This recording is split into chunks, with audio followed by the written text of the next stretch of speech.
All right, so you wanted to really get into influence. And let me tell you, the sources we've got on this are incredible. Yeah. We're talking about influence at every level here. You know, from how you decide what you're going to eat for breakfast, Right. all the way up to how entire societies are shaped. It's pervasive. It's that invisible hand Exactly. that kind of guides our thoughts and our choices. Absolutely. Even our deepest desires. Our deepest desires, yeah. We're going to try to make that hand visible in this deep dive. I think what's so interesting about influence is Yeah. that it's often so subtle, Right. even unconscious. It's easy to overlook its power until you start to really peel back the layers. Absolutely. And one of the first things that struck me in these sources was how influence is even defined. Oh, yeah. You know, it's not about brute force. It's not about manipulation. Well, It's this really fascinating interplay it is. between psychology, social dynamics, and just good old-fashioned communication. It's like a puzzle with all these interlocking pieces. Yeah. You know, you've got these psychological mechanisms like cognitive biases, Right. where our brains Oh, yeah. tend to seek out information that confirms our existing beliefs, Oh, totally. even if it's not the most accurate. Right. Think about it. Have you ever scrolled past an article just because Oh, yeah. the headline kind of rubbed you the wrong way? All the time. That's confirmation bias. Yeah. In action. It's like we're filtering out anything Right. that challenges our worldview. Exactly. And you know what? Our sources point out that this can be exploited too. Oh, absolutely. You know, influencers can tap into this bias Right. and feed us information Yeah. that reinforces our existing opinions. Yes. Even if it's leading us down, you know, Kind of particular path. our particular path. The Yeah. garden path. Yeah. It's a subtle Yeah. but incredibly powerful tool. And it really highlights that ethical tightrope Uh-huh. that comes with influence. For sure. You know, are you using it to help people Right. make informed decisions? Yes. Or are you leading them towards an outcome Yeah. that benefits you, Right. even if it's not in their best interests? That's the big question, right? It is the big question. And it seems like all these sources are really emphasizing the importance of understanding these mechanisms. Yes. Not just to become more aware Right. of how we're being influenced, Absolutely. but also to become more ethical influencers ourselves. Exactly. It's about wielding that power Right. responsibly because, let's face it, Yeah. influence isn't going away. Right. It's woven into the very fabric Totally. of our interactions, whether we're aware of it or not. Okay, so we've got these psychological mechanisms, Uh-huh. like confirmation bias. Right. But then there's this whole other layer Yeah. of social dynamics at play. You know, the sources talk about things like Yes. social proof, Social proof. which I'll admit I thought I understood. Mm-hmm. But these sources have totally blown my mind. Yeah. It's not just about following the crowd. Right. It's about this deep-seated need It is. to conform, especially when we're feeling uncertain. Especially when we're uncertain. Yeah. One of the sources uses this fascinating example of a study where participants were asked to judge the length of lines. And when Confederates in the group intentionally gave the wrong answer, a significant number of the participants conformed to that What? incorrect answer, even when it was clearly wrong. So they're doubting their own They're doubting eyes, basically. their own perceptions. Yeah. Yeah, when they're faced with that social pressure. That's crazy. It is unsettling. And a bit unsettling, to be honest. It is unsettling, Yeah. but it also underscores the power of that social influence. Right. Think about how this plays out in marketing. Oh, yeah. For example, when you see a product Uh-huh. with thousands of 5-star reviews, Right. it's hard not to be swayed, Yeah. even if you had your doubts initially. Right. And this is where those emotional appeals come in. Yes. It's not just logic and reason. Right, yeah. It's about tapping into our desires, our fears, our aspirations, Absolutely. our hopes and dreams. The sources have this fascinating section Yeah. on the psychology of storytelling Okay. and how it kind of bypasses our rational filters Right. and goes straight for those emotional centers of our brain. Yeah. Think about those Right. heart-wrenching commercials Yes. that make you reach for your wallet. Yeah. And they're not just selling a product. No, they're not. They're selling a feeling, a feeling. a sense of belonging, maybe even a vision of a better future. Yeah, They're tapping into these deep-seated emotional needs. exactly. And one of the sources makes this point about how powerful storytelling can be for both good and bad. Oh, absolutely. You know, Think about the narratives that fuel social movements. Yeah. Or conversely, Right. the propaganda that can incite hatred and division. It really highlights It does. how influence is this double-edged sword. Absolutely. You know, it can be used to inspire, Right. to motivate, to create positive change. But it can also be used to manipulate, Yes. to exploit, to spread misinformation. Absolutely. Which brings us back to that ethical imperative. Yeah. You know, if we're going to master influence, we need to understand its complexities, Right. its nuances, and most importantly, the responsibility that comes with wielding this power. For sure. Yeah. Absolutely. It's like we're holding this powerful tool, and these sources are giving us the instruction manual. Right. They're showing us how to use it effectively. Yeah. But they're also warning us about the potential dangers if we're not careful. Totally. And what's really sinking in for me is that influence isn't just about, you know, grand gestures or persuasive speeches. Right. It's happening in these tiny, almost invisible moments throughout our day. Absolutely. And when the sources talk about these micro-influence. Micro-influences, yeah. Like a well-placed compliment. Right. That boosts someone's confidence. Or a thoughtful question that helps them see things from a new perspective. It's fascinating how these seemingly small actions can have a ripple effect. Right. One of the sources tells the story about a manager who started leaving encouraging notes on her team's desks. Oh, wow. Just a simple gesture. Yeah. But it created this whole culture of appreciation and support that ultimately led to increased productivity and morale. It's like those tiny seeds that grow into these massive trees. Exactly. And it makes me wonder, are there ways to become more intentional about these micro-influences? Yeah. Can we actually, like, cultivate them? The sources talk about developing a sort of influence mindset where you're constantly attuned to the impact you're having on others, even in those subtle everyday interactions. So it's not just about mastering techniques. Right. It's about cultivating a certain way of being in the world. Yes.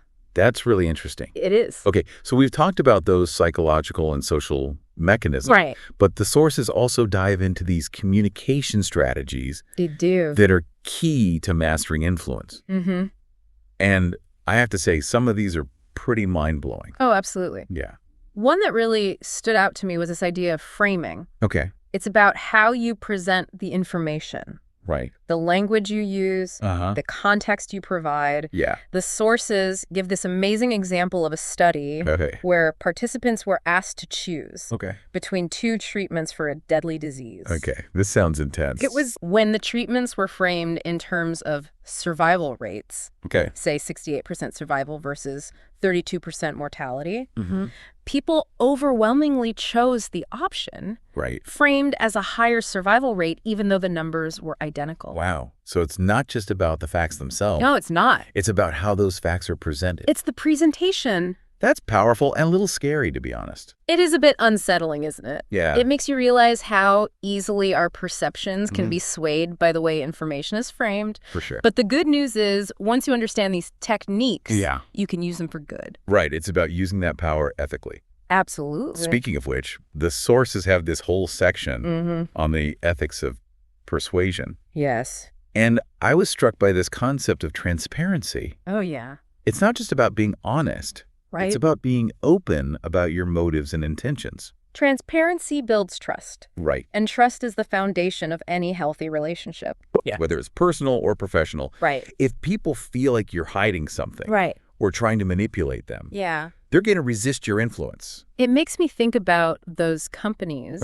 that try to sneak in these hidden fees or use manipulative language in their marketing. Right. It might work in the short term, but in the long run, it erodes trust. Yes. And ultimately damages their reputation. Exactly. Sustainable influence is built on authenticity and integrity. Yeah. You can't trick people into respecting you or believing in your vision.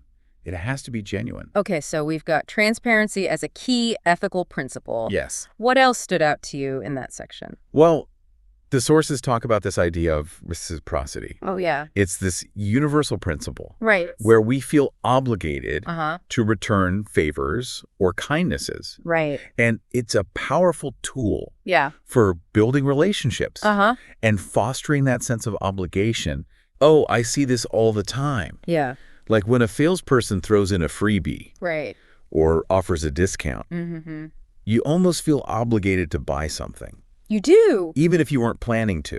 And it's not necessarily a bad thing. Right. Reciprocity is actually a key ingredient Right. in social cohesion. It's what allows us to cooperate and build communities. Right. But like any tool, But like any tool, it can be used ethically or unethically. exactly. It's about finding that balance, right? It is. Using reciprocity to strengthen relationships and build trust, Mm-hmm. but not to exploit or manipulate. Right. And I think that brings us to this broader question Yes. of influence for good. Influence for good. The sources seem to be arguing that influence isn't inherently Right. good or bad. Mm-hmm. It's all about how we choose to use it. Absolutely. And they provide some compelling examples Okay. of individuals and organizations Yeah. that are using influence to create positive change in the world. Uh-huh. Like this one story about a group of young activists Okay. who started a social media campaign Right. to raise awareness about climate change. So they're leveraging those networks and platforms They are. to amplify their message Yes. and mobilize others to take action. That's awesome. It is inspiring. Yeah. And it shows how influence, when channeled effectively, Right. can be a force for good. For sure. And it's not just about Yeah. these grand global movements. Right. The sources also talk about the power of influence Mhm. in our everyday lives. Like how we can use it to build stronger relationships, Absolutely. to advocate for ourselves and others, to make a difference in our communities. Exactly. It's about recognizing that we all have the capacity to influence. Right. And that even small acts of kindness, courage, or compassion Yeah. can create a ripple effect that extends far beyond ourselves. So it's not just about mastering techniques Right. or becoming some sort of influence guru. It's about cultivating a mindset. It's of awareness, responsibility, Mhm. and a deep commitment to using this power for good. Well said. And I think that leads us perfectly Yeah. into the next phase of our deep dive, Okay. where we'll explore some practical strategies Right. for mastering influence Okay. while staying true to those ethical principles. Sounds good. All right, so we've uncovered these mechanisms of influence. Mhm. We've explored the ethical considerations. Right. Now it's time to get practical. Okay. Let's do it. You know, the sources we've got here, Yeah. they're not just theoretical. Mm. They offer some really concrete strategies Yeah. for becoming more influential. I'm ready. And I'm itching to dive in. Me too. One thing that really resonated with me Yeah. was this idea of building credibility. Okay. It's not about being the loudest voice in the room, Right. but about cultivating a reputation Mm. for expertise, integrity, and trustworthiness. It makes me think of that saying, Mhm. actions speak louder than words. Absolutely. You can talk all day about being an expert, Right. but if you don't walk the walk, Yeah. people will see right through it. One of the sources highlights a fascinating study on this, Okay. on source credibility, Mm-hmm. where participants were presented with the same message Right. from two different sources. Okay. One, a recognized expert in the field, Okay. the other, someone with no relevant experience. I bet I know where this is going. You got it. Yeah. The message from the expert was perceived as significantly more persuasive, Right. even though the content was identical. Of course. It really underscores the power of having that established credibility. So it's not just about what you say. No, It's about who you are it is. and what you've accomplished. Yes, But how do we actually build that credibility? right.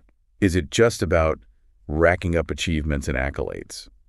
The sources suggest it's more nuanced than that. Okay. It's about consistently demonstrating your knowledge, being reliable and accountable, Right. and acting in alignment with your values. So it's about showing up authentically, Yes. not just trying to project an image of expertise. Yeah. I love that. Mm-hmm. Okay, so we've got credibility as a cornerstone of influence. Yes. What other strategies did the sources highlight? One that stood out to me was the power of emotional intelligence. Okay. It's about being attuned to your own emotions and the emotions of others, right. and using that awareness to navigate social situations effectively. I've heard so much about emotional intelligence, Mm-hmm. but honestly, sometimes it feels a little vague. I know. How do the sources break it down in a practical way? Well, one source provides this really helpful framework Okay. with 4 key components: Okay. self-awareness, Uh-huh. self-management, Yeah. social awareness, Great. and relationship management. Okay, so it's about understanding your own emotional landscape, Yes. managing your reactions, being attuned to the emotional cues of others, Right. and navigating those interpersonal dynamics skillfully. Exactly. And the sources argue that this is essential Okay. for building trust and rapport, Yeah. which are crucial for effective influence. It makes me think about those leaders who can read a room, Yes. who can sense when someone's feeling disengaged or frustrated, and adjust their approach accordingly. Right. They're not just bulldozing through with their agenda. Yeah. They're creating a space for open communication and collaboration. It's a subtle but powerful skill. It is. And it ties into another strategy the sources highlight. Okay. Active listening. Active listening. It's not just about hearing the words someone is saying, Right. but about truly understanding their perspective, their emotions, and their underlying needs. It's about putting yourself in their shoes, right? Exactly. Really trying to see the world from their point of view. And one of the sources provides this amazing tip Okay. for becoming a better active listener. Resist the urge to jump in with your own thoughts and opinions. Oh, that's hard. It is hard. Yeah. Instead, focus on reflecting back what you're hearing. Right. Asking clarifying questions and validating their feelings. It's like holding up a mirror. Yeah. Allowing them to see themselves and feel heard. That's so powerful. It is powerful. Okay, so we've got credibility, Yes. emotional intelligence, and active listening. Any other strategies that we should be adding to our influence toolkit? One that's particularly relevant in today's world is digital fluency. Digital fluency. The sources emphasize the importance of understanding how influence operates in the digital landscape. Makes sense. Social media, online communities, even the way we consume news. Right. It's all shaping how we perceive the world and how we're influenced. One of the sources provides this fascinating case study Okay. of a social media campaign that went viral, leveraging the power of influencers and user-generated content to spread awareness about a critical social issue. Yeah. So it's not just about broadcasting your message. No, it's not. It's about creating a movement. It is. Engaging people in a way that feels authentic and empowering. Exactly. And the sources also talk about the importance of data literacy in the digital age. It's about being able to analyze trends, understand algorithms, and leverage data insights to inform your influence strategies. So it's not just about posting randomly on social media. No, it's not. It's about understanding how those platforms work. It is. Who you're trying to reach. Right. And how to tailor your message for maximum impact. Yes. Okay, we've covered a lot of ground here. We have. But there's one more strategy that I think is crucial. The ability to inspire and motivate. Yes. We've talked about the mechanics of influence. Right. But what about that spark that ignites action? It's the heart and soul of influence, isn't it? Yeah, it is. The sources emphasize the importance of connecting with people on an emotional level. Tapping into their values, aspirations, and dreams. It's about painting a picture of a future. Yes. That they want to be a part of.